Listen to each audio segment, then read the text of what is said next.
Good evening, friends, fiends, and spooky night owl supremes. Welcome to A Bit Late, and welcome to the thrilling and chilling full telling of Washington Irving's The Legend of Sleepy Hollow, or as I've come to call it, The Legend of Feasty Hollow, as there are enough rich and delicious descriptions of autumnal foodstuffs to rival those descriptions of ghosts, witches, headless horsemen, fireflies. Yeah, just wait. And things that haunt the hollow at night. So basically, bring your appetite or have some cookies and snacks available. This is the full unabridged story with commentary available in one fell swoop, in one fell place, for your spooky time story needs. So, as always, light some candles. I'm still burning the spice cider candle. Put some tea on the boil, ensconce yourself in a blanket bundle, and summon as many animal familiars as you can for tonight's ghost story of legend, The Legend of Sleepy Hollow. In the bosom of one of those spacious coves which indent the eastern shore of the Hudson, at that broad expansion of river denominated by the ancient Dutch navigators as the Tappan Zee, and where they always prudently shortened sail and implored the protection of St. Nicholas when they crossed, there lies a small market town or rural port, which by some is called Greensburg, but which is more generally and properly known by the name of Tarrytown. This name was given, we are told, in former days by the good housewives of the adjacent county from the inveterate propensity of their husbands to linger about the village tavern on market days. Be that as it may, I do not vouch for the fact, but merely advert to it, for the sake of being precise and authentic. Well, thank you, Mr. Irving, for including these details. Not far from this village, perhaps about 2 miles, there's a little valley, or rather lap of land among the high hills, which is one of the quietest places in the world. Oh, that sounds nice. A small brook glides through it with just a murmur enough to lull one to repose, and the occasional whistle of a quail or a tapping of a woodpecker is almost the only sound that ever breaks in upon the uniform tranquility. I recollect that, when a stripling, my first exploit in squirrel shooting was in a grove of tall walnut trees that shades one side of the valley. Oh, so today, actually, I spent 3 hours trying to save a baby squirrel that had fallen out of the tree. I think it was successful, but shooting squirrels sounds kind of opposite my heart at the moment. Anyway, the narrator continues. I had wandered into it at noontime when all nature is peculiarly quiet, and was startled by the roar of my own gun as it broke the Sabbath stillness around and was prolonged and reverberated by the angry echoes. If ever I should wish for a retreat whither I might steal from the world and its distractions and dream quietly away the remnant of a troubled life, I know of none more promising than this little valley. From the listless repose of the place and the peculiar character of its inhabitants, who are descendants from the original Dutch settlers, this sequestered glen has long been known by the name of Sleepy Hollow, and its rustic lads are called the Sleepy Hollow Boys throughout all the neighboring country. The Sleepy Hollow Boys sounds really tough. A drowsy, dreamy influence seems to hang over the land and to pervade the very atmosphere. Some say that the place was bewitched by a high German doctor during the early days of the settlement. Others that an old native chief, the prophet or wizard of his tribe, held his ceremonies there before the country was discovered by Master Henrik Hudson. Certain it is, the place still continues under the sway of some witching power that holds a spell over the minds of the good people, causing them to walk in a continual reverie. So they're like sleepwalkers? Sleepy walkers all the time? Interesting. Also, this is a lot of flavor. They are given to all kinds of marvelous beliefs, are subject to trances and visions, and frequently see strange sights and hear music and voices in the air. The whole neighborhood abounds with local tales, haunted spots, and twilight superstitions. Stars shoot and meteors glare oftener across the valley than in any other part of the country, and the nightmare, with her whole ninefold, seems to make it the favorite scene of her gambols. The dominant spirit, however, that haunts this enchanted region and seems to be commander-in-chief of all the powers in the air is the apparition of a figure on horseback without a head. Dun dun dun. It is said by some to be the ghost of a Hessian trooper whose head has been carried away by a cannonball in some nameless battle during the Revolutionary War, and who is ever and anon seen by the country folk hurrying along in the gloom of the night, as if on wings of the wind. Like Howl from the movie? His haunts are not confined to the valley, but extend at times to the adjacent roads, and especially to the vicinity of a church at no great distance. Indeed, certain of the most authentic historians of these parts, who have been careful in collecting and collating the floating facts concerning the spectre, allege that the body of the trooper having been buried in the churchyard, the ghost rides forth to the scene of battle in nightly quest of his head. And that the rushing speed with which he sometimes passes along the hollow, like a midnight blast, is owing to his being belated and in a hurry to get back to the churchyard before daybreak. Another unsuccessful mission. Such is the general purport of this legendary superstition, which has furnished materials for many a wild story in that region of shadows. And the spectre is known at all the country firesides by the name of the Headless Horseman of Sleepy Hollow. It is remarkable that the visionary propensity I have mentioned is not confined to the native inhabitants of the valley, but is unconsciously imbibed by everyone who resides there for a time. However wide awake they may have been before they entered that sleepy region, they are sure in a little time to inhale the witching influence of the air and begin to grow imaginative, to dream dreams and see apparitions. I mention this peaceful spot with all possible laud, for it is such in little retired Dutch valleys, found here and there embosomed in the great state of New York, that the population, manners, and customs remain fixed, while the great torrent of migration and improvement which is making such incessant changes in other parts of this restless country sweeps by them unobserved. They're like little time capsules. They are like those little nooks of still water which border a rapid stream, where we may see the straw and bubble riding quietly at anchor, or slowly revolving in their mimic harbor undisturbed by the rush of the passing current. Though many years have elapsed since I trod the drowsy shades of Sleepy Hollow, yet I question whether I should not still find the same trees and the same families vegetating in this sheltered bosom. I like the idea that nothing ages, and I don't think that's what the narrator's saying, but just everything moves slower. In this by-place of nature there abode, in a remote part of American history, that is to say, some 30 years since, a worthy wight of the name of Ichabod Crane, who sojourned, or as he expressed it, tarried, like Tarrytown, in Sleepy Hollow, for the purpose of instructing the children of the vicinity. I was wondering when we'd get to old Ichabod. We've got a lot of description before we meet him, huh? He was a native of Connecticut, a state which supplies the Union with pioneers for the mind as well as the forest, and sends forth yearly its legions of frontier woodmen and country schoolmasters.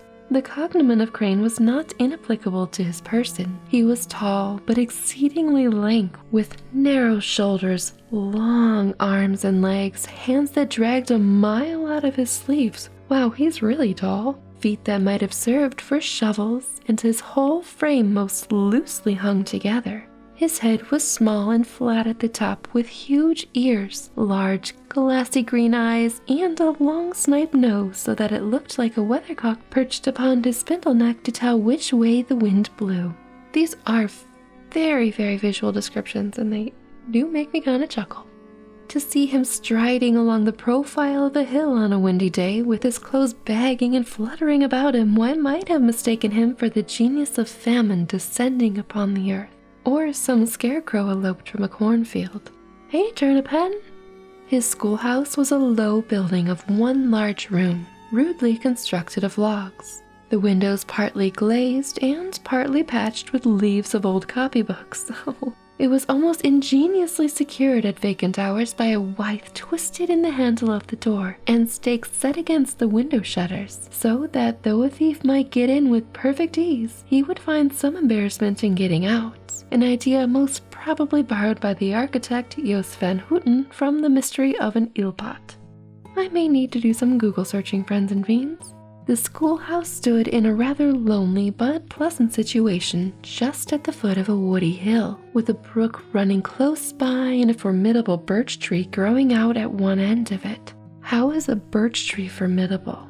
Well, we'll just have to take his word for it.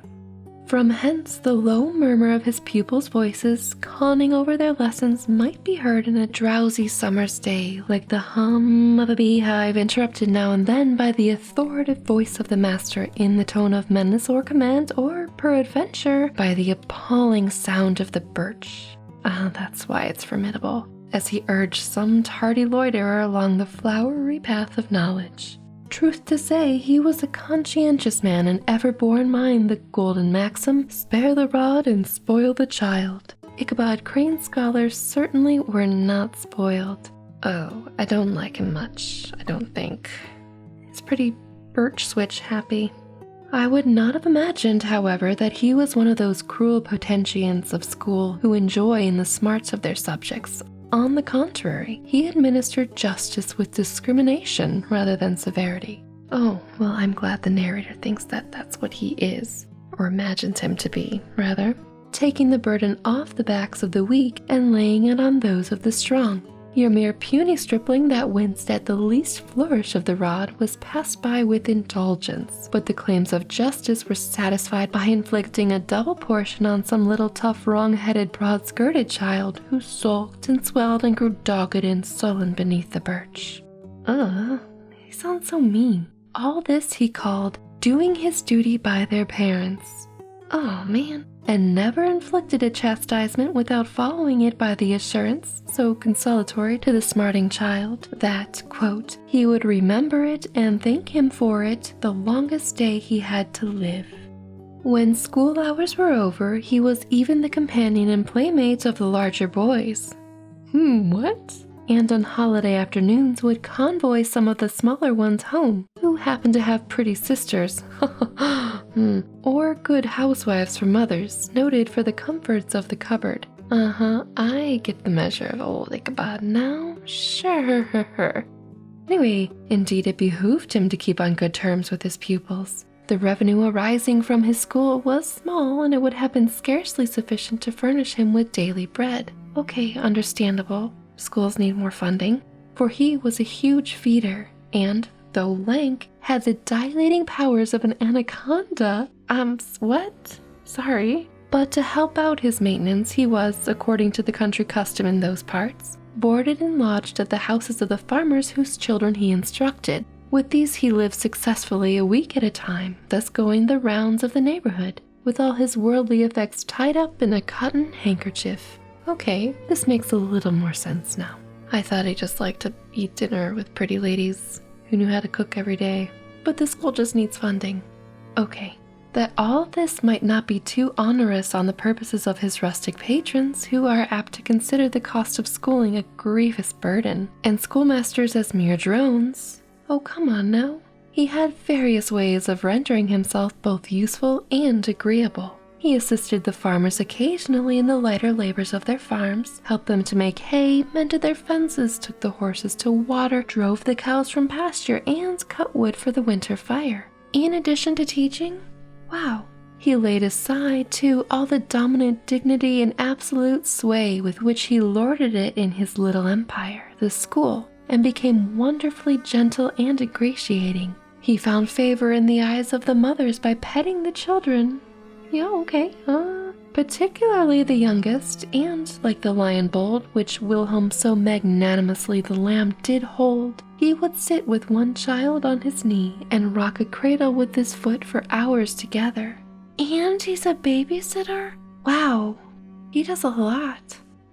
In addition to his other vocations, he was the singing master of the neighborhood and picked up many bright shillings by instructing the young folks in psalmody. It was a matter of no little vanity to him on Sundays to take his station in front of the church gallery with a band of chosen singers where, in his own mind, he completely carried away the psalm from the parson. Certain it is, his voice resounded far above the rest of the congregation, so he's got some volume, or maybe his superhuman height helps him project more above the heads of others. I don't know.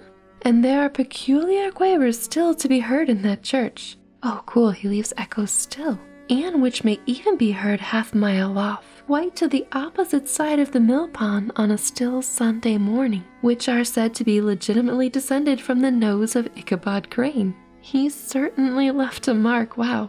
Definitely like a ghostly echo, right? Thus, by divers little makeshifts in that ingenious way which is commonly denominated by hook and by crook, the worthy pedagogue got on tolerably enough, and was thought by all who understood nothing of the labor of headwork to have a wonderfully easy life of it. But he still does so much around town. Wow, I guess you can't see brainwaves, so. Anyway, the schoolmaster is generally a man of some importance in the female circle of a rural neighborhood, being considered a kind of idle, gentlemanlike personage of vastly superior taste and accomplishments to the rough country swains, and indeed inferior in learning only to the parson. His appearance, therefore, is apt to occasion some little stir at the tea-table of a farmhouse, and the addition of a supernumerary dish of cakes or sweetmeats, or, peradventure, the parade of a silver teapot. The ladies love to impress Mr. Ichabod Crane, I do believe. That's what we're reading. Our man of letters, therefore, was peculiarly happy in the smiles of all the country damsels. I'm sure he was. How he would figure among them in the courtyard between services on Sundays, gathering grapes for them from the wild vines that overran the surrounding trees, reciting for their amusement all the epitaphs on the tombstones. That is a very amusing way of wooing someone, I'm sure. I kind of like that. Or sauntering with the whole bevy of them along the banks of the adjacent mill pond. Ichabod's got game. While the more bashful country bumpkins hung sheepishly back, envying his superior elegance and address. Oh, I sense a rift. From his half-itinerant life also, he was a kind of traveling gazette, carrying the whole budget of local gossip from house to house, so that his appearance was always greeted with satisfaction. He was, moreover, esteemed by the women as a man of great erudition, for he had read several books quite through, and was a perfect master of Cotton Mather's History of New England Witchcraft, in which, by the way, he most firmly and potentially believed. Oh boy, oh brother, oh bother. Of course, good grief. He was, in fact, an odd mixture of small shrewdness and simple credulity. His appetite for the marvelous and his powers of digesting it were equally extraordinary, and both had been increased by his residence in this spellbound region. Ooh, I love the idea of someone with a natural predisposition for the supernatural just gaining strength and absorbing it from this very bewitched grove and glen. No tale was too gross or monstrous for his capacious swallow. It was often his delight, after his school was dismissed in the afternoon, to stretch himself on the rich bed of clover bordering the little brook that whimpered by his schoolhouse, and there con over old Mather's direful tales, until the gathering dusk of the evening made the printed page a mere mist before his eyes. Then, as he wended his way by swamp and stream and awful woodland to the farmhouse where he happened to be quartered, every sound of nature at that witching hour fluttered his excited imagination. The moan of the whippoorwill from the hillside, the boding cry of the tree-toad, that harbinger of a storm, the dreary hooting of a screech owl, or the sudden rustling in the thicket of birds frightened from their roost. The fireflies, too, which sparkled most vividly in the darkest places, now and then startled him, as one of uncommon brightness would stream across his path. Interesting, getting spooked by a firefly? Slow-moving lights? But I get it if you're in ghost mode. And if, by chance, a huge blockhead of a beetle came winging his blundering flight against him, the poor Violet was ready to give up the ghost with the idea he was struck by a witch's token. His only resource on such occasion, either to drown thought or drive away evil spirits, was to sing psalm tunes, and the good people of Sleepy Hollow, as they sat by their doors of an evening, were often filled with awe at hearing his nasal melody. In link sweetness long drawn out, floated from the distant hill or along the dusky road. He's like a traveling minstrel, but he only does it 'cause he's so afraid. Or so in tune. Get it, in tune, because he's also singing and in tune with the other side? I'll see myself out, but I'll keep reading. Another of his sources of fearful pleasure was to pass long winter evenings with the old Dutch wives as they sat spinning by the fire, with a row of apples roasting and sputtering along the hearth. Oh, that sounds delicious, and oh, I'm so happy I have that apple candle right now. And listen to their marvelous tales of ghosts and goblins, in haunted fields and haunted brooks and haunted bridges and haunted houses, and particularly of the Headless Horseman, or Galloping Hessian of the Hollow as they sometimes called him. He would delight them equally by his anecdotes of witchcraft and all the direful omens and portentous sights and sounds in the air which prevailed in the earlier times of Connecticut, and would frighten them woefully with speculations upon comets and shooting stars, and with the alarming fact that the world did absolutely turn round and that they were half the time topsy-turvy. Of all the supernatural things, the earth spinning is what gets them. Gotta love it. It's quite cute, actually. But if there was pleasure in all this while snugly cuddling in the chimney corner of a chamber that was all of a ruddy glow from the crackling wood fire, which, wow, that sounds really cozy, and where of course no spectre dared to show its face, it was dearly purchased by the terrors of his subsequent walk homewards. What fearful shapes and shadows beset his path amidst the dim and ghastly glare of a snowy night! With what wistful look did he eye every trembling ray of light streaming across the waste fields from some distant window! How often he was appalled by some sheeted shrub covered with snow, which, like a sheeted spectre, beset his very path. I mean, how dare the bush be there, right? And he's got quite an imagination. I kinda love it.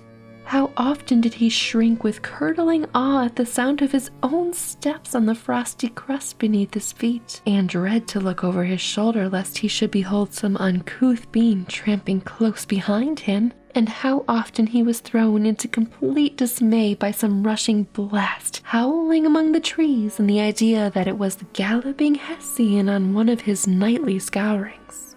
Poor Ichabod Crane, his brainwaves work overtime. All these, however, were mere terrors of the night, phantoms of the mind that walk in darkness. And though he had seen many spectres in his time, and been more than once beset by Satan in divers shapes, in his lonely perambulations, yet daylight put an end to all these devils, and he would have passed a pleasant life of it, in despite of the devil and all his works, if his path had not been crossed by a being that causes more perplexity to mortal men than ghosts, goblins, and the whole race of witches put together. And that was a woman. Dun dun dun. Oh no, not a woman. Among the musical disciples who assembled one evening in each week to receive his instructions in psalmody was Katrina van Tassel, the daughter and only child of a substantial Dutch farmer. Oh dear friends and fiends, get ready for some literary descriptions of women by men. She was a blooming lass of fresh 18, plump as a partridge, ripe and melting, and rosy cheeks as one of her father's peaches, and universally famed not merely for her beauty, but for her vast expectations. She was withal a little of a coquette, as might be perceived even in her dress. Oh no, scandal! Which was a mixture of ancient and modern fashions as most suited to set off her charms. She wore the ornaments of pure yellow gold, which her great-great-grandmother had brought over from Saardam, the tempting stomacher of the olden time, and withal a provokingly short petticoat. Oh no! To display the prettiest foot and ankle in the country round. Ichabod Crane had a soft and foolish heart towards the sex, and it is not to be wondered at that so tempting a morsel, oh no, soon found favor in his eyes, more especially after he had visited her in her paternal mansion. So yes, she's beautiful and she's got money, so he likes her. She's so spooky and scary and so much worse and more terrifying than any of the beings in the forest or Ichabod's head. Oh no! Old Balthus Van Tassel was a perfect picture of a thriving, contented, liberal-hearted farmer. He seldom, it is true, sent either his eyes or his thoughts beyond the boundaries of his own farm, but within those everything was snug, happy, and well-conditioned. He was satisfied with his wealth, but not proud of it, and piqued himself upon the hearty abundance rather than the style in which he lived. His stronghold was situated on the banks of the Hudson in one of those green, sheltered, fertile nooks in which the Dutch farmers are so fond of nestling. A great elm spread its broad branches over, at the foot of which bubbled up a spring of the softest and sweetest water. Delicious. In a little well formed of a barrel, and then stole sparkling away through the grass to a neighboring brook that babbled along the adders and dwarf willows. Hard by the farmhouse was a vast barn that might have served for a church, every window and crevice of which seemed bursting forth with treasures of the farm. The flail was busily resounding within it from morning to night. Swallows and martins skimmed twittering among the eaves, and rows of pigeons, some with one eye turned up, as if watching the weather, some with their heads under their wings or buried in their bosoms, and others swelling and cooing and bowing about their dames, were enjoying the sunshine on the roof. Oh, this sounds so peaceful. Sleek, unwieldy porkers were grunting in the repose and abundance of their pens, from whence sailed forth, now and then, troops of suckling pigs, as if to snuff the air. There's a lot going on this farm. A stately squadron of snowy geese were riding in an adjoining pond, convoying whole fleets of ducks. Regiments of turkeys were gobbling through the farmyard, and guinea fowls fretting about it like ill-tempered housewives with their peevish, discontented cry. Hey now. Before the barn door strutted the gallant cock, that pattern of a husband, a warrior, and fine gentleman, clapping his burnished wings and crowing in the pride and gladness of his heart, sometimes tearing up the earth with his feet, and then generously calling his ever-hungry family of wives and children to enjoy the rich morsel which he had discovered. The pedagogue's mouth watered as he looked upon this sumptuous promise of a luxurious winter fare. Oh no, all those birds, our dinner. In his devouring mind's eye, he pictured to himself every roasting pig running about with a pudding in his belly and an apple in his mouth. The pigeons were snugly put to bed in a comfortable pie and tucked in with a coverlet of crust. The geese were swimming in their own gravy. Oh my God, this is worse than any spooky thing. And the ducks pairing cozily in dishes like snug married couples with the decent competency of onion sauce. This is so bad. In the porkers he saw carved out the future sleek side of bacon and juicy relishing ham. Not a turkey, but he beheld daintily trussed up with its gizzard under its wing, and peradventure a necklace of savory sausages. Oh man, I'm sorry if you're a vegetarian or vegan. This is really descriptive. And even bright Chanticleer himself lay sprawling on his back in a side dish with uplifted claws, as if craving that quarter which his chivalrous spirit disdained to ask while living. He's talking about the rooster there. Yikes. As the enraptured Ichabod fancied all this, oh Ichabod, you weirdo, and as he rolled his great green eyes over the fat meadowlands, the rich fields of wheat, of rye, of buckwheat and Indian corn, and the orchards burdened with ruddy fruit which surrounded the warm tenement of Van Tassel, his heart yearned after the damsel who was to inherit these domains. Aha! And his imagination expanded with the idea how they might be readily turned into cash and the money invested in immense tracts of wild land and shingle palaces in the wilderness. Nay, his busy fancy already realized his hopes and presented to him the blooming Katrina, with a whole family of children mounted on top of a wagon loaded with household trumpery, with pots and kettles dangling beneath, and he beheld himself bestriding a pacing mare, a colt at her heels, setting out for Kentucky, Tennessee, or Lord knows where. I told you he had an overactive imagination. He sees the animals in their dinner plates already, and wow, Ichabod, wow. This story is nothing if not rich in descriptions.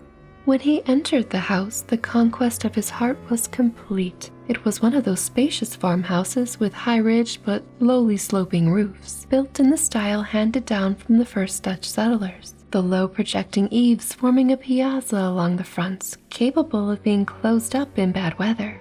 Under this were hung flails, harness, various utensils of husbandry, and nets for fishing in the neighboring river. Benches were built along the sides for summer use, and a great spinning wheel at one end, and a churn at the other showed the various uses to which this important porch might be devoted. From this piazza, the wondering Ichabod entered the hall, which formed the center of the mansion and the place of usual residence. Here rows of resplendent pewter arranged on a long dresser dazzled his eyes. In one corner stood a huge bag of wool ready to be spun. In another, a quantity of linsey woolsey just from the loom. Ears of Indian corn and strings of dried apples and peaches hung in gay festoons along the wall, mingled with the gold of red peppers, and a door left ajar gave him a peep into the best parlor, where the claw-footed chairs and dark mahogany tables shone like mirrors, and irons with their accompanying shovels and tongs glistened from their covert of asparagus tops. Mock oranges and conch shells decorated the mantelpiece. Strings of various colored birds' eggs were suspended above it. A great ostrich egg was hung from the center of the room, and a corner cupboard, knowingly left open, displayed immense treasures of old silver and well-mended china.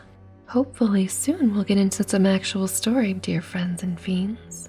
From the moment Ichabod lay his eyes upon these regions of delight, the peace of his mind was at an end, and his only study was how to gain the affections of the peerless daughter of Van Tassel. In this enterprise, however, he had more real difficulties than generally fell to the lot of a knight-errant of yore. Well, fancies himself quite up there, who seldom had anything but giants, enchanters, fiery dragons, and such like easily conquered adversaries to contend with, and had to make his way merely through gates of iron and brass, and walls of adamant to the castle keep where the lady of his heart was confined. All which he had achieved as easily as a man would carve his way to the center of a Christmas pie. And then the lady gave him her hand as a matter of course. Ichabod, on the contrary, had to win his way to the heart of a country coquette, beset with a labyrinth of whims and caprices which were forever presenting new difficulties and impediments. And he had to encounter a host of fearful adversaries of real flesh and blood, the numerous rustic admirers who beset every portal to her heart, keeping a watchful and angry eye upon each other, but ready to fly out in the common cause against any new competitor. Yeesh.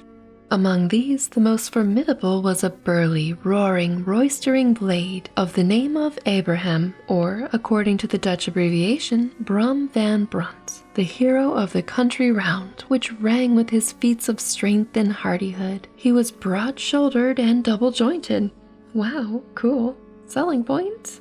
With short, curly black hair and a buff but not unpleasant countenance, having a mingled air of fun and arrogance. From his Herculean frame and great powers of limb, he had received the nickname of Brom Bones.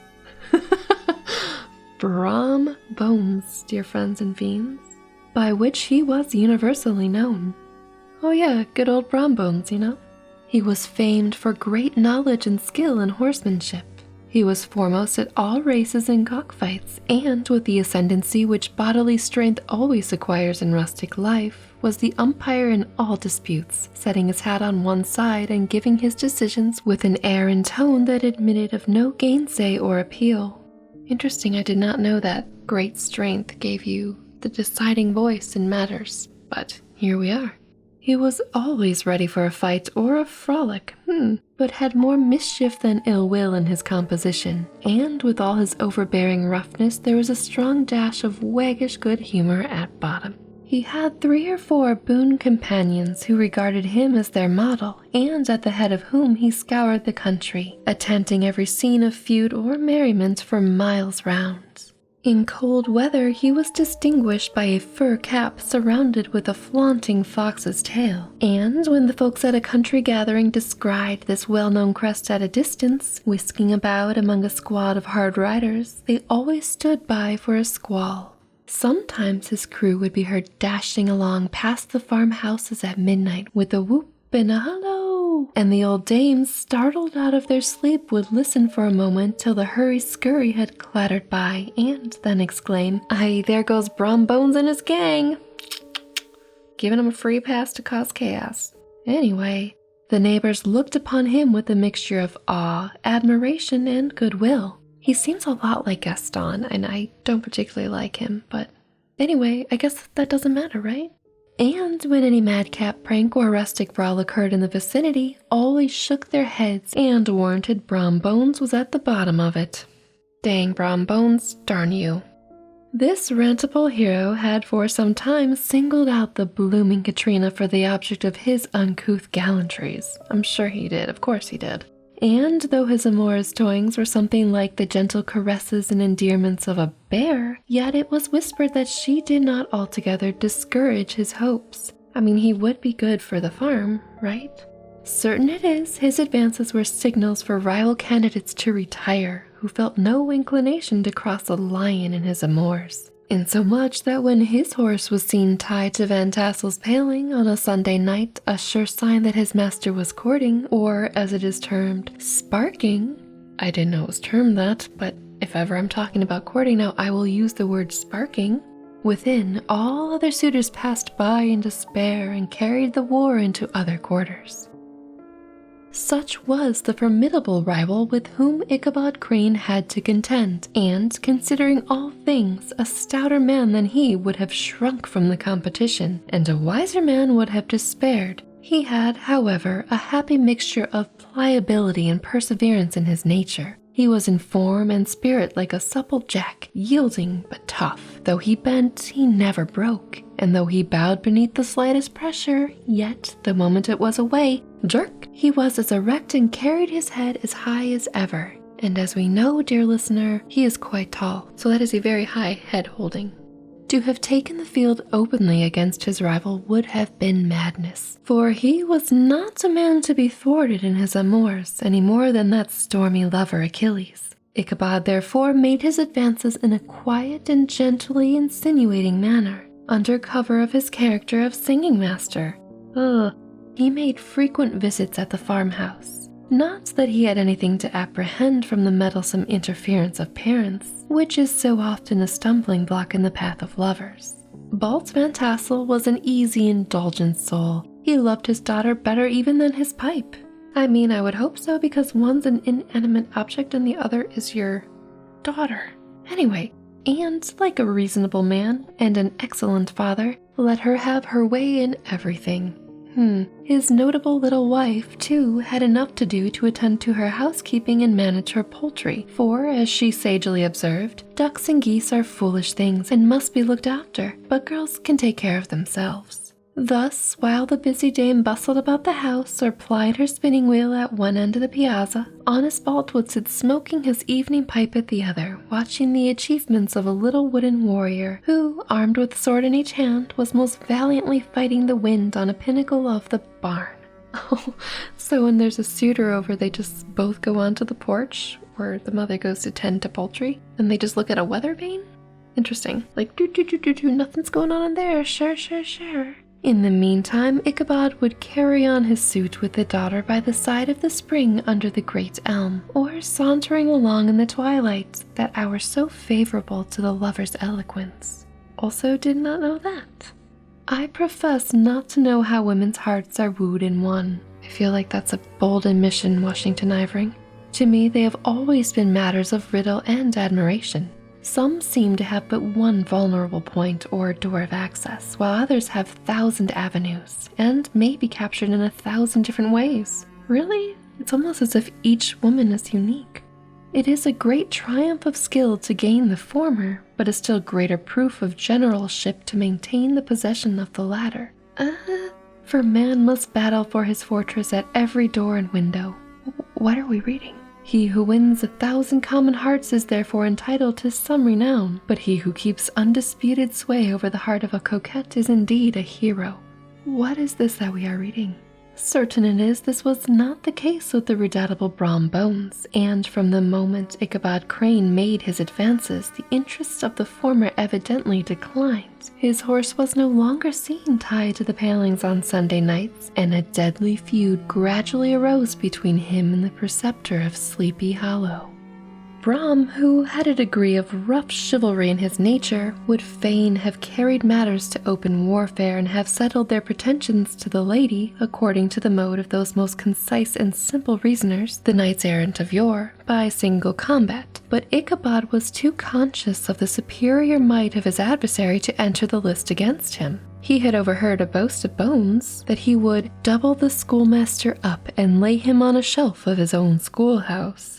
And he was too wary to give him an opportunity, understandably. There was something extremely provoking in this obstinately pacific system. It left Brom no alternative but to draw upon the funds of rustic waggery in his disposition, and to play off boorish practical jokes upon his rival. Ichabod became the object of whimsical persecution to Bones and his gang of Rough Riders. Bones and his Rough Riders, what a gang name. They harried his hitherto peaceful domains, smoked out his singing school by stomping the chimney, broke into his schoolhouse at night in spite of its formidable fastenings of withe and window stakes, and turned everything topsy-turvy so that the poor schoolmaster began to think all the witches in the country held their meetings there. Oh, that would get to old Ichabod though, wouldn't it? He's very, very into the supernatural. Oh, poor guy, I do kind of feel bad for him. But what was still more annoying, Brom took all opportunities of turning him into ridicule in presence of his mistress, and had a scoundrel dog whom he taught to whine in the most ludicrous manner, and introduced as the rival of Ichabod's to instruct her in psalmody. In this way, matters went on for some time without producing any material effect on the relative situations of the contending powers. On a fine autumnal afternoon, Ichabod, in pensive mood, sat enthroned on the lofty stool from whence he usually watched all the concerns of his little literary realm. In his hand he swayed a ferule, which is a ruler that he hit students with. That scepter of despotic power, the birch of justice reposed upon 3 nails behind the throne, a constant terror to evildoers. While on the desk before him might be seen sundry contraband articles and prohibited weapons, detected upon the persons of idle children, such as half-munched apples, pop-guns, whirligigs, fly-cages, and whole legions of rampant little paper gamecocks. I mean, heaven forbid you have a half-munched apple. Apparently, there had been some appalling act of justice recently inflicted, for his scholars were all busily intent upon their books, or slyly whispering behind them with one eye kept upon their master, and a kind of buzzing stillness reigned throughout the classroom. I can hear that stillness, you know? It was suddenly interrupted by the appearance of a man in a tow-cloth jacket and trousers, a round-crowned fragment of a hat like the cap of Mercury, and mounted on the back of a ragged, wild, half-broken colt, which he managed with a rope by way of halter. He came clambering up to the school door with an invitation to Ichabod to attend the merrymaking or quilting frolic to be held that evening at Minor Van Tassels. All was now bustle and hubbub in the quiet schoolroom. The scholars were hurried through their lessons without stopping at trifles. Those who were nimble skipped over half with impunity, and those who were tardy had the smart application now and in their rear to quicken their speed to help them over a tall word. Books were flung aside without being put away on the shelves, inkstands were overturned, benches thrown down, and the whole school was turned loose an hour before the usual time, bursting forth like a legion of young imps, yelping and racketing about the green in joy at their early emancipation. So Ichabod let them out early? I don't think they're attending the quilting event. The gallant Ichabod now spent at least an extra hour at his toilet, brushing and furbishing up his best and indeed only suit of rusty black, and arranging his locks by a bit of broken looking-glass that hung up in the schoolhouse. That he might make his appearance before his mistress in the true style of a cavalier, he borrowed a horse from the farmer with whom he was domiciliated, a choleric old Dutchman of the name Hans van Ripper, and, thus gallantly mounted, he issued forth like a knight-errant in a quest of adventures. But it is meet I should, in the true spirit of a romantic story, which I didn't know this was a romantic story, give some account of the looks and equipments of my hero and his steed. I thought we already did that.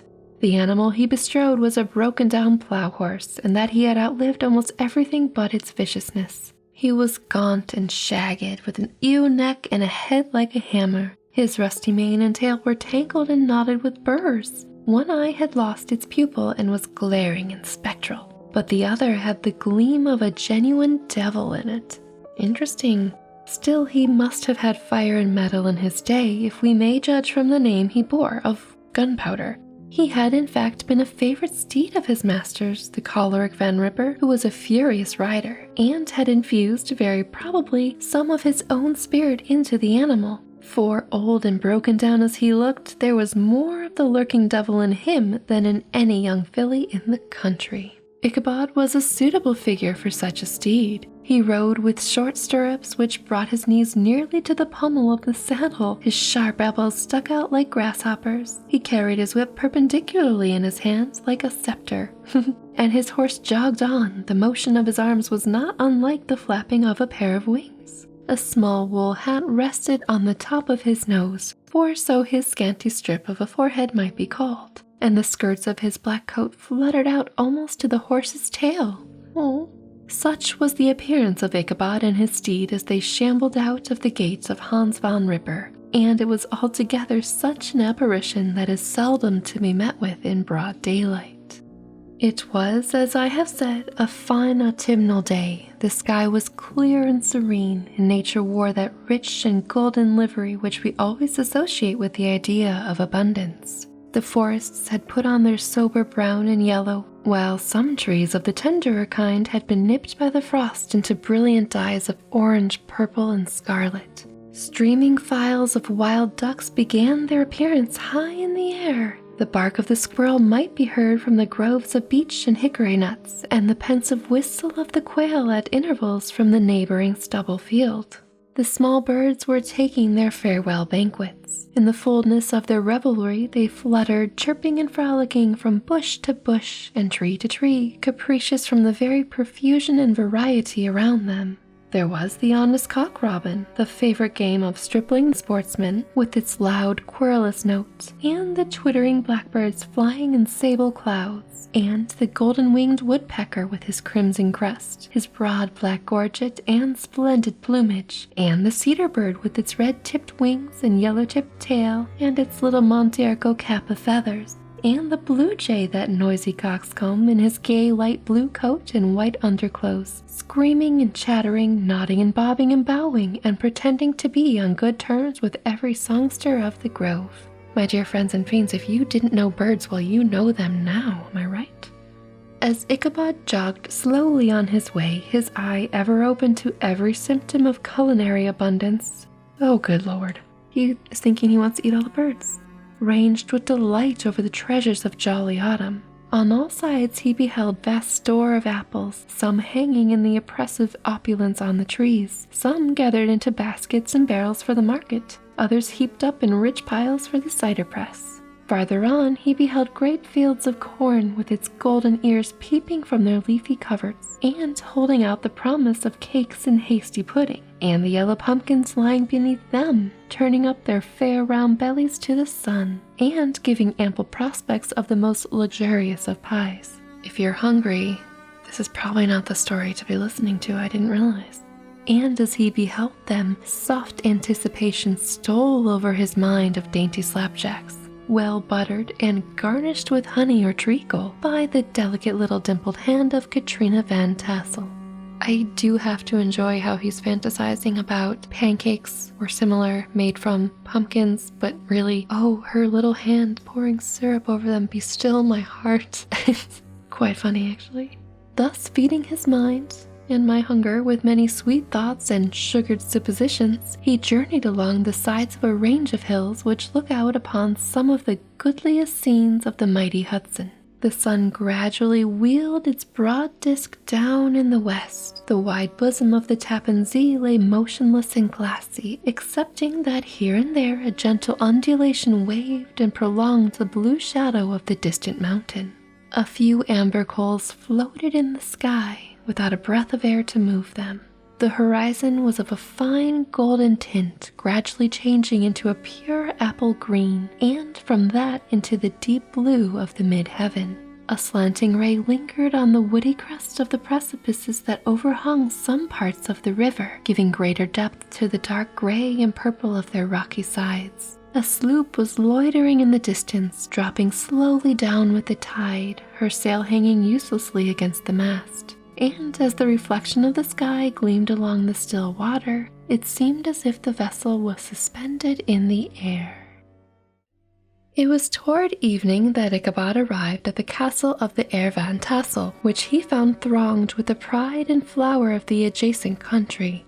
Old farmers, a spare leathern-faced race, in homespun coats and breeches, blue stockings, huge shoes, and magnificent pewter buckles. Their brisk, withered dames in those close-crimped caps, long-waisted short gowns, homespun petticoats with scissors and pincushions, and gay calico pockets hanging on the outside. Buxom lasses almost as antiquated as their mothers, excepting where a straw hat, a fine ribbon, or perhaps a white frock, gave symptoms of city innovation. The sons in short square-skirted coats with rows of stupendous brass buttons, their hair generally queued in the fashion of the times, especially if they could procure an eel-skin for the purpose, it being esteemed throughout the country as a potent nourisher and strengthener of the hair. Oh, I didn't know that. Brom Bones, however, was the hero of the scene, of course, having come to the gathering on his favorite steed, Daredevil, a creature like himself full of mettle and mischief, and which no one but himself could manage. He was in fact noted for preferring vicious animals, given to all kinds of tricks which kept the rider in constant risk of his neck, for he held a tractable, well-broken horse as unworthy of a lad of spirit. These seem like unnecessary risks, Brom. I mean, maybe they feed an ego though. I don't know. Hope it's nourishing.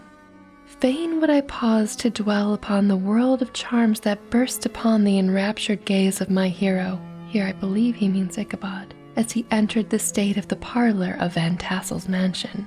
Not those of the bevy of buxom lasses with their luxurious display of red and white, but the ample charms of a genuine Dutch country tea table in the sumptuous time of autumn.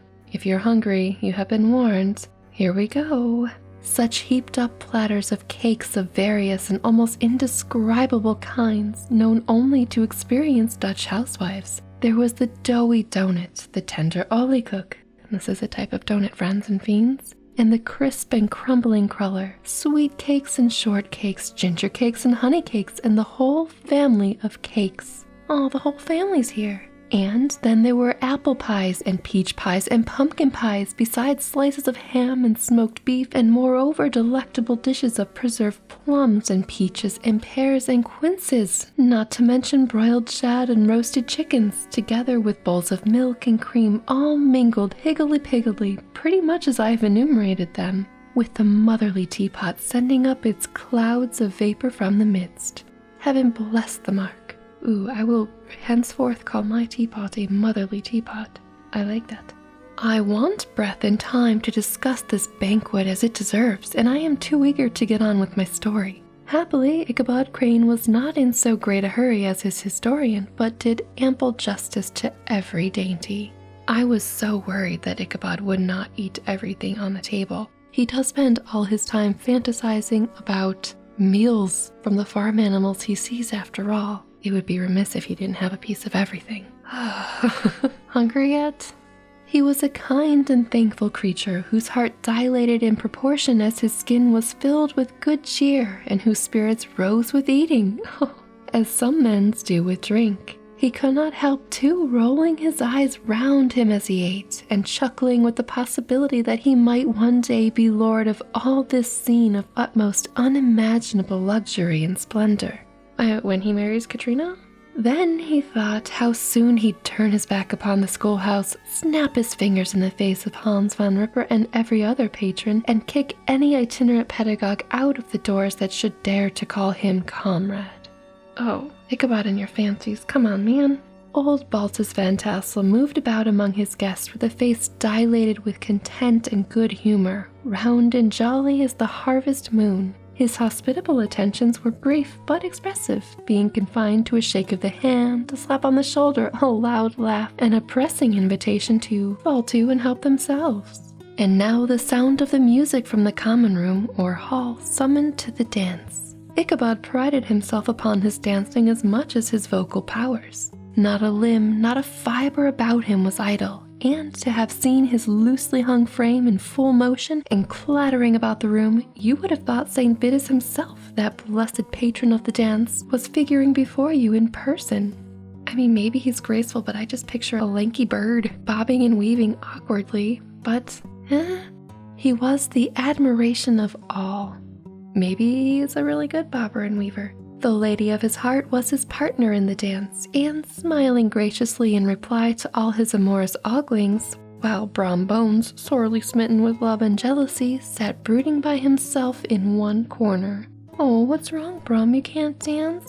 I thought you were like a champion athlete. The fact that Ichabod is a better dancer than Brom just makes me chuckle. When the dance was at an end, Ichabod was attracted to a knot of the sager folks who, with old Van Tassel, sat smoking at one end of the piazza, gossiping over former times, and drawing out long stories about the war. This neighborhood, at the time of which I am speaking, was one of those highly favored places which abound with chronicle and great men. The British and American line had run near it during the war. It had therefore been the scene of marauding and infested with refugees, cowboys, and all kinds of border chivalry. Just sufficient time had elapsed to enable each storyteller to dress up his tale with a little becoming fiction and, in the indistinctness of his recollection, to make himself the hero of every exploit. There was the story of Defoe Martling, a large, blue-bearded Dutchman who had nearly taken a British frigate with an old iron 9-pounder from a mud breastwork, only that his gun burst at the 6th discharge. Aw, man. And there was an old gentleman who shall be nameless, being too rich a miner to be lightly mentioned, who, in the Battle of White Plains, being an excellent master of defense, parried a musket ball with a small sword, insomuch that he absolutely felt it whiz round the blade and glance off at the hilt, in proof of which he was ready at the time to show the sword with the hilt a little bent. There were several more that had been equally great in the field, not one of whom but was persuaded that he had a considerable hand in bringing the war to a happy termination. Ah, yes, the times before social media and the internet. You can be the hero of your own story. Or, I guess it really doesn't matter, it's just fun storytelling at an autumn picnic of sorts. But all these tales were nothing to the tales of ghosts and apparitions that succeeded. Yes, finally. The neighborhood is rich in legendary treasures of the kind. We spent the whole first part being told about these strange happenings and cursed placement of the town. Local tales and superstitions thrive best in these sheltered, long-settled retreats, but are trampled underfoot by the shifting throng that forms the population of most of our country places. Besides, there is no encouragement for ghosts in most of our villages, for they have scarcely had time to finish their first nap and turn themselves in their graves before their surviving friends have traveled away from the neighborhood. Oh, that's kind of a sad thought. So that when they turn out at night to walk their rounds, they have no acquaintance left to call upon. I find myself getting sad for ghosts in their graves. This is perhaps the reason why we so seldom hear of ghosts except in our long-established Dutch communities. That is some food for thought. I never really thought of it like that. The immediate cause, however, of the prevalence of supernatural stories in these parts was doubtless owing to the vicinity of Sleepy Hollow. Da-na-na. There was a contagion in the very air that blew from that haunted region. It breathed forth an atmosphere of dreams and fancies infecting all the land. Several of the Sleepy Hollow people were present at Van Tassels and, as usual, were doling out their wild and wonderful legends. Many dismal tales were told about funeral trains and mourning cries and wailings heard and seen about the great tree where the unfortunate Major Andre was taken, and which stood in the neighborhood. Some mention was made also of the woman in white that haunted the dark glen at Raven Rock, and was often heard to shriek on winter nights before a storm, having perished there in the snow. The chief part of these stories, however, turned upon the favorite specter of Sleepy Hollow, the Headless Horseman, who had been heard several times of late patrolling the county, and it was said tethered his horse nightly among the graves in the churchyard. The sequestered situation of this church seems always have made it a favorite haunt of troubled spirits. It stands on a knoll surrounded by locust trees and lofty elms, from among which its decent whitewashed walls shine modestly forth, like purity beaming through the shades of retirement. A gentle slope descends to a silver sheet of water, bordered by high trees, between which peeps may be caught at the blue hills of the Hudson. To look upon its grass-grown yard where the sunbeams seem to sleep so quietly, one would think that there at least the dead might rest in peace. I would hope so. On one side of the church extends a wide woody dell, along which raves a large brook among broken rocks and trunks of fallen trees. Over a deep black part of the stream not far from the church was formerly thrown a wooden bridge. The road that led to it and the bridge itself were thickly shaded by overhanging trees, which cast a gloom about it, even in the daytime, but occasioned a fearful darkness at night.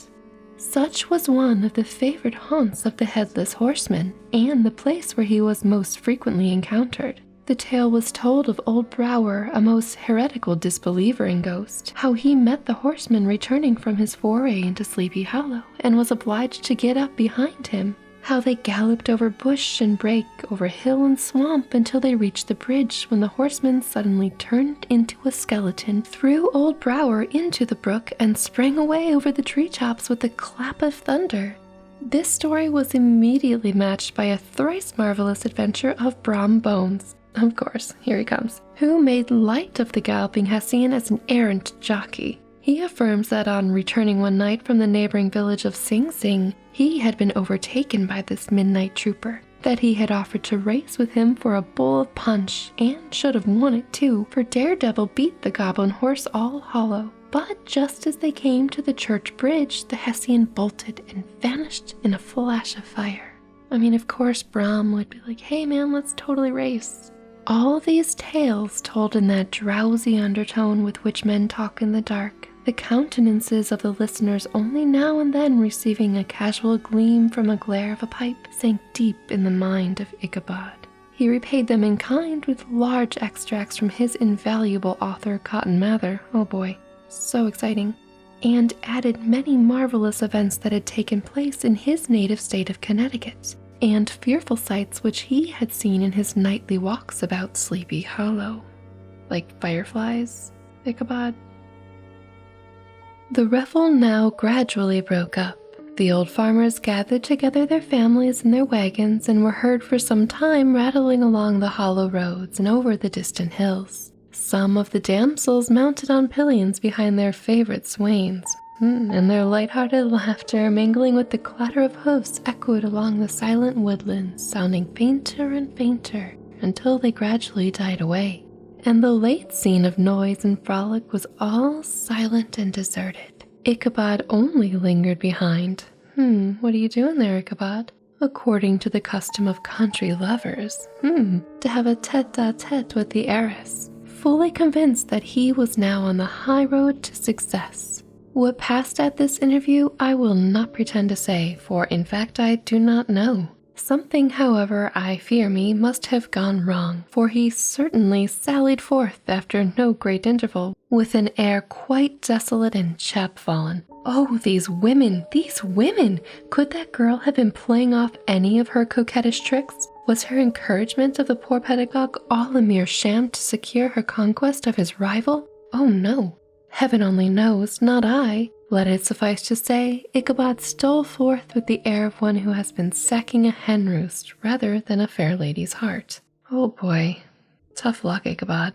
Without looking to the right or left to notice the scene of rural wealth on which he had so often gloated and imagined eating, he went straight to the stable, and with several hearty cuffs and kicks roused his steed most uncourteously, shame, Ichabod, from the comfortable quarters in which he was soundly sleeping, dreaming of mountains of corn and oats and whole valleys of timothy and clover. Oh, your poor horse was sleeping and having good dreams, and you just ruined it, buddy. It was the very witching time of the night that Ichabod, heavy-hearted and crestfallen, pursued his travels homeward, along the sides of the lofty hills which rise above Tarrytown, and which he had traversed so cheerfully in the afternoon. The hour was as dismal as himself. Far below him the Tappan Zee spread its dusky and indistinct waste of waters, with here and there the tall mast of a sloop riding quietly at anchor under the land. In the dead hush of midnight he could even hear the barking of a watchdog from the opposite shore of the Hudson, but it was so vague and faint as only to give an idea of his distance from this faithful companion of man. So he is quite alone. Quite alone.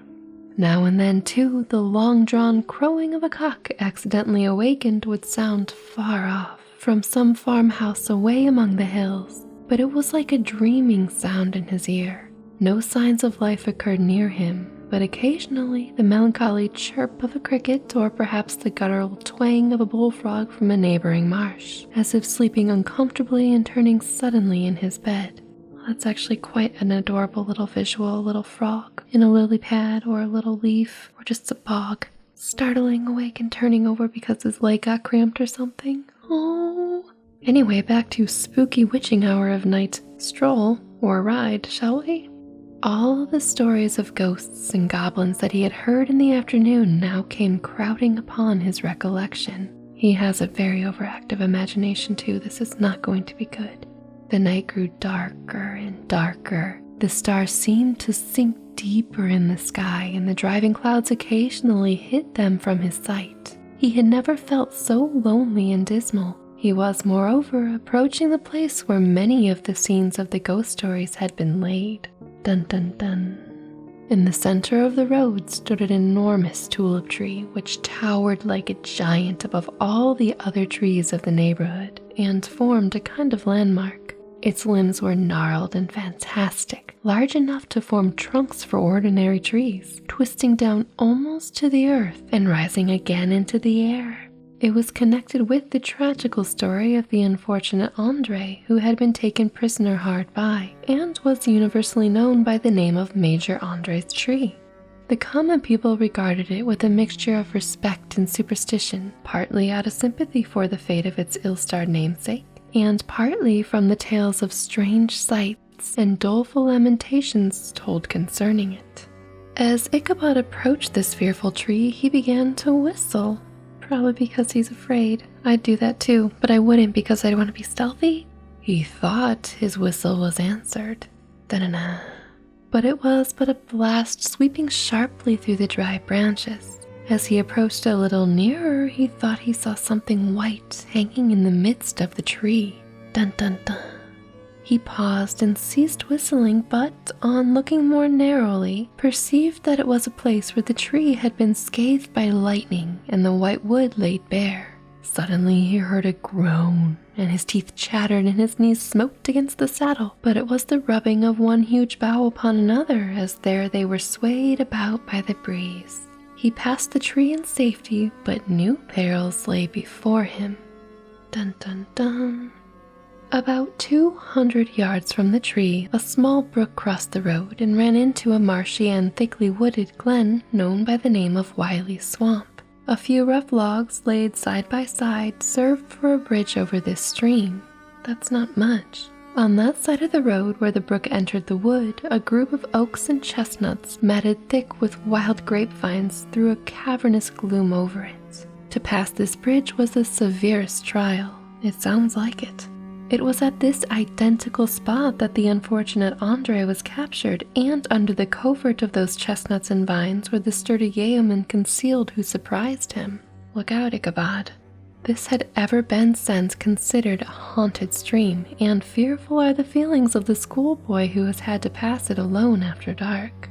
As he approached the stream, his heart began to thump. He summoned up, however, all his resolution, gave his horse half a score of kicks in the ribs, "Oh no, come on, man," and attempted to dash briskly across the bridge, but instead of starting forward, the perverse old animal made a lateral movement and ran broadside against the fence. Perfect, Gunpowder, perfect.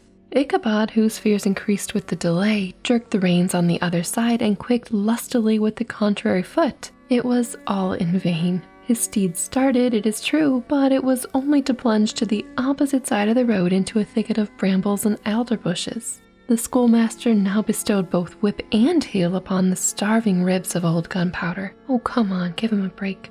Probably doesn't even know what's going on. Who dashed forward, snuffling and snorting, but came to a stand just by the bridge with a suddenness that had nearly sent his rider sprawling over his head. Just at this moment, a flashy tramp on the side of the bridge caught the sensitive ear of Ichabod. In the dark shadow of the grove on the margin of the brook, he beheld something huge, misshapen and towering. It stirred not, but seemed gathered up in the gloom, like some gigantic monster ready to spring upon the traveler. Dun dun dun. The hair of the affrighted pedagogue rose upon his head with terror. What was to be done? To turn and fly was now too late, and besides, what chance was there of escaping ghost or goblin, if such it was, which could ride upon the wings of the wind? How does he know that it can do that, though? Must be the sixth sense, he just knows. Summoning up, therefore, a show of courage, he demanded in stammering accents, "Who are you?" He received no reply. He repeated his demand in still a more agitated voice. Still there was no answer. Once more he cudgeled the sides of the inflexible gunpowder and, shutting his eyes, broke forth with involuntary fervor into a psalm tune. He sings when he's scared.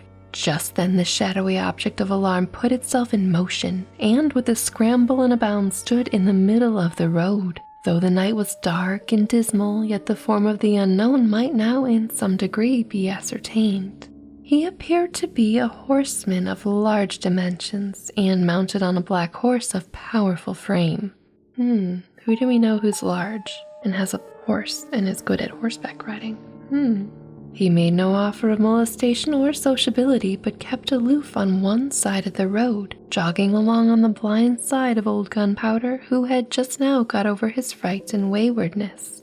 Ichabod, who had no relish for this strange midnight companion, and bethought himself of the adventure of Brom Bones with the galloping Hessian, now quickened his steed in hopes of leaving him behind. The stranger, however, quickened his horse to an equal pace. Ichabod pulled up and fell into a walk, thinking to lag behind.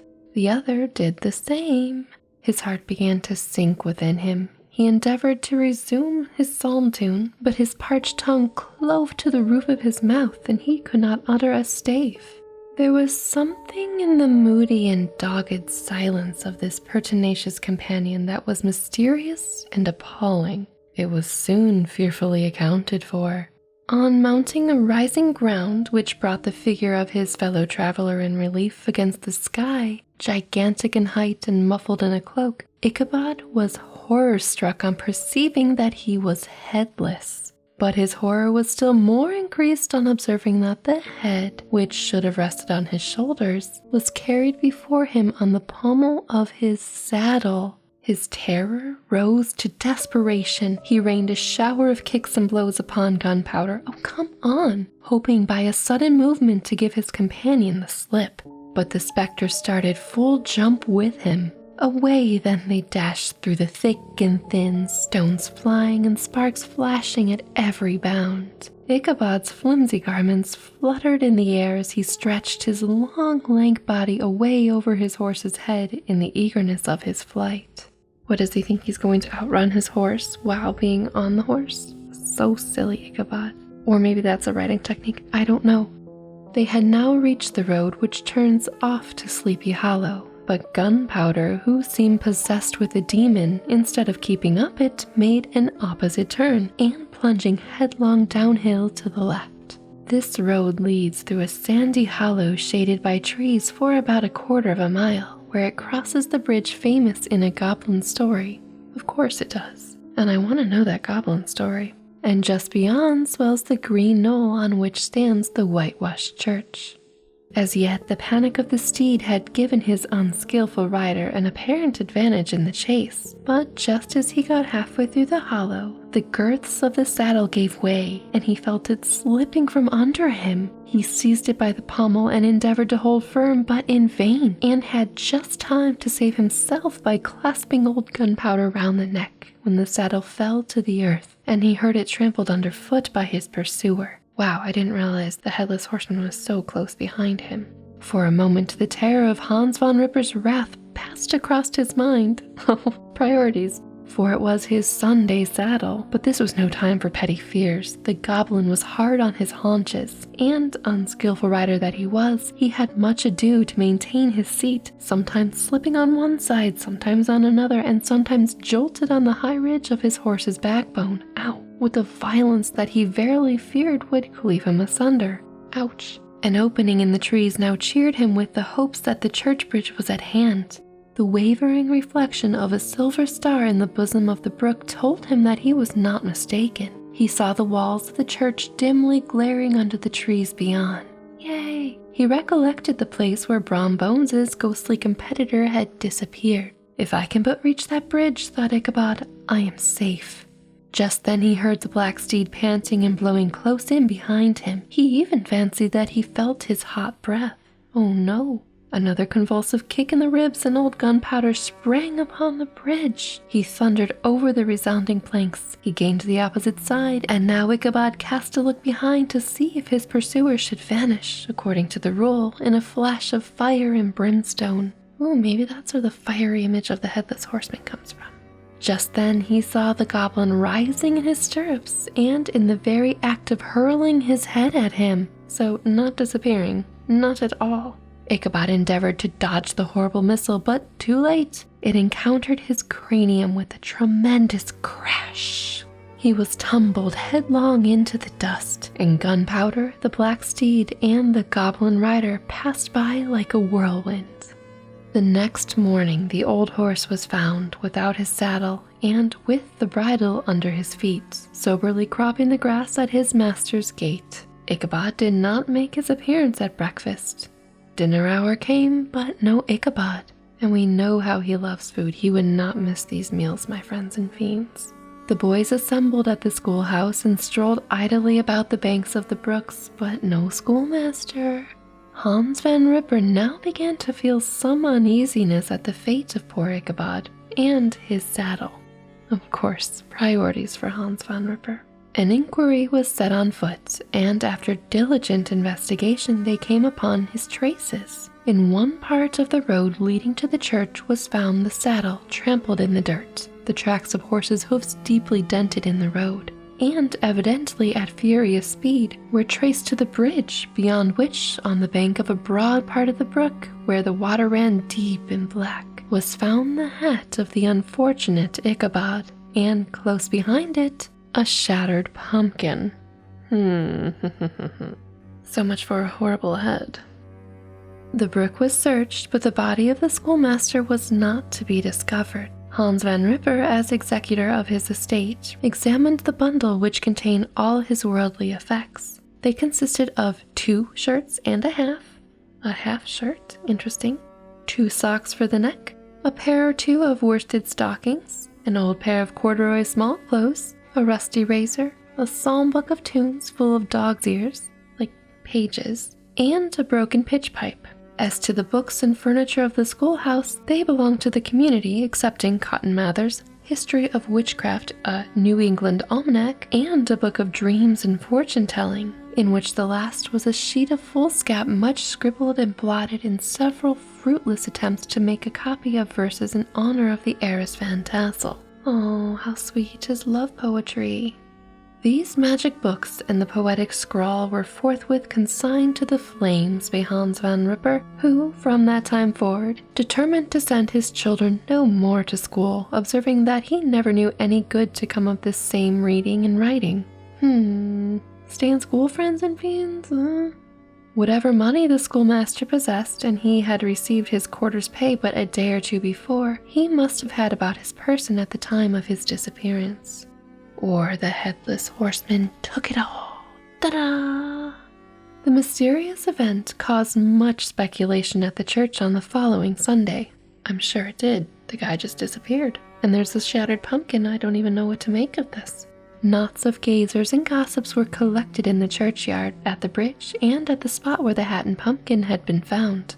The stories of Brower, of Bones, and a whole budget of others were called to mind, and when they had diligently considered them all, and compared them with the symptoms of the present case, they shook their heads, and came to the conclusion that Ichabod had been carried off by the galloping Hessian, as you would think. As he was a bachelor and in nobody's debt, nobody troubled his head any more about him. The school was removed to a different quarter of the hollow, and another pedagogue reigned in his stead. So they just sort of wiped their hands clean of poor old Ichabod, like he was never even there. Never happened. They moved on real fast. It is true, an old farmer who had been down to New York on a visit several years after, and from whom this account of the ghostly adventure was received, brought home the intelligence that Ichabod Crane was still alive, that he had left the neighborhood partly through fear of the goblin and Hans Van Ripper, priorities again, and partly in mortification at having been suddenly dismissed by the heiress. that he had changed his quarters to a distant part of the country, had kept school and studied law at the same time, had been admitted to the bar, turned politician, electioneered, written for the newspapers, and finally had been made a justice of the 10-pound court. Brom Bones, too, who shortly after his rival's disappearance conducted the blooming Katrina, in triumph to the altar, was observed to look exceedingly knowing whenever the story of Ichabod was related. I'm sure he was, I'm sure. And always burst into a hearty laugh at the mention of the pumpkin. A little too knowingly, Brom, huh? Which led some to suspect that he knew more about the matter than he chose to tell. Indeed. I'm of that mind, too. What about you, friends and fiends? What do you think? The old country wives, however, who are the best judges of these matters, maintain to this day that Ichabod was spirited away by supernatural means, and it is a favorite story often told about the neighborhood round the winter evening fire. The bridge became more than ever an object of superstitious awe, and that may be the reason why the road has been altered of late years, so as to approach the church by the border of the mill pond. The schoolhouse, being deserted, soon fell to decay and was reported to be haunted by the ghost of the unfortunate pedagogue, and the plowboy, loitering homeward of a still summer evening, has often fancied his voice at a distance, chanting a melancholy psalm tune among the tranquil solitudes of Sleepy Hollow. The end. My friends and fiends, that concludes Washington Irving's The Legends of Sleepy Hollow. Thank you, my friends and fiends, for spending this spooky time with me listening to this classic tale. I guess we'll just never know what happened to poor old Ichabod, will we? Although I do have quite a few ideas, and they all look like Brom, who seems a little too smug for me. I do love all the imagery the story created from the spooky forest, but I feel like I was at the feast and with Ichabod when he was terrified in the forest and whistled and sang to keep the hollow monsters at bay. And I love the idea that you could still maybe hear his singing if you listened hard enough in the woods. Maybe I'll have to check that out one day, after everything passes, that is, if it ever does. But what are some of your Sleepy Hollow thoughts? I hope you have a spooktacular rest of your evening, night, or day too. Keep your eyes and ears peeled and primed for the next story here on Tuesdays and Fridays. Now off to sleep and dream what you will, or stay a while and enjoy another tale. Whichever you choose, I'll speak to you again, and until then, stay spooky, my friend. Good night.